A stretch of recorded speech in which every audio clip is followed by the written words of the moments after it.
Binance биржа ичинде Pay ID аркылуу кантип бири-бирибизге акча которсок болот. Ошол боюнча инструкция. Главный страницада карасаңар, бул жерде отправить деген кээ бирлерде кнопка бар, болбосо мына профиль. Профиль деген могу кишинин сүрөтү. Ушул жакка кирсеңер, мына pay деген жери бар. Pay деген рубриканы бассаңар, мына мондой болгон сүрөт ачылат. Бул жерде отправить и получить деп турат. Получитти бассаңар, ушундай штрих-код чыгат, ылдый жагына мына pay ID деп скриншот эмесин кодун сурап алсаңар болот. Бул жерден отправить деген жери бар. Болбосо мына эң оңой жолу биздики мына кошелек аркылуу. Кошелекке киребиз. Кошелектон спотовыйды басабыз. Спотовыйдан вывод деген кнопканы басышыбыз керек. Биз чыгарып атабыз да бирөөгө жиберип аткан учурда. Выводты басабыз, USDT-ни тандайбыз, анткени USDT жиберип атабыз или башка токенди жиберип атабыз. Бул жерден сурайт мына отправить через сеть или отправить по почте, телефону Pay ID. Pay ID деген тандайбыз. Бул жерде мына жаңы ачылып атканда үстүндө сурат режимди кандай кылып коюшубузду. Pay ID дегенди тандашыбыз керек. Басканда мына сурайт дагы бир жолу электронный или номер телефона или Pay ID. Pay ID-ни тандайбыз. Анткени почта менен номердики кээде жакшы иштебей калышы мүмкүн. Pay ID абдан жакшы так иштейт, жана бат жетет.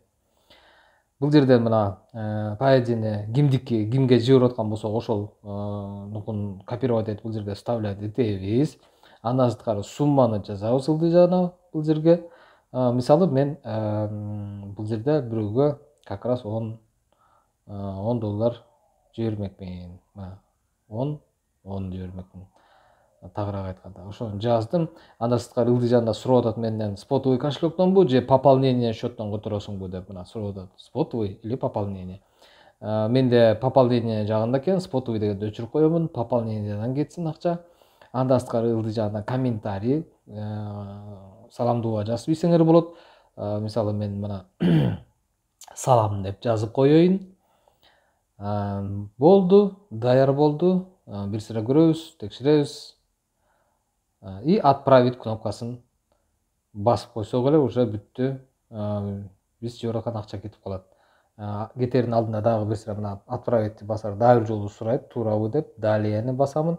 И бизге мына верификация деп коет. Ушуну көбүнчөңөр адашып атасыңар. Мына отправить код деген кнопканы басабыз. Бул жерге болсо ошол келген кодду жазышыбыз керек.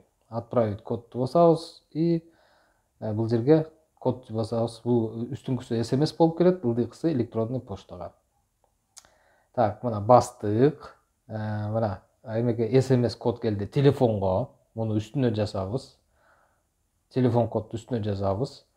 Ылдыйкысы мына Gmail поштага келет. Поштага мына келди. Аны ылдыйкысына жазабыз. Мына Gmail'дан келген кодду бул жерге жазабыз. Ушуну верификация дейт. Верификация десе эле коркуп атасыңар. Мына отправить кылдым, отправлено болуп кетти. Андан сырткары еще подтверждение келип атат, ооба акча кетти деп.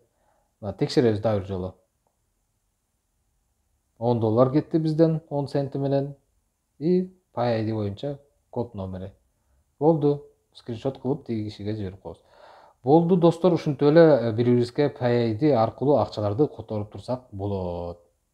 Биздин Telegram каналга кошулуп, дагы көп нерселерди үйрөнүп алсаңар болот. Азыркы учурда биздин группабыз 1-2, 3, 4, 5 курстар бар.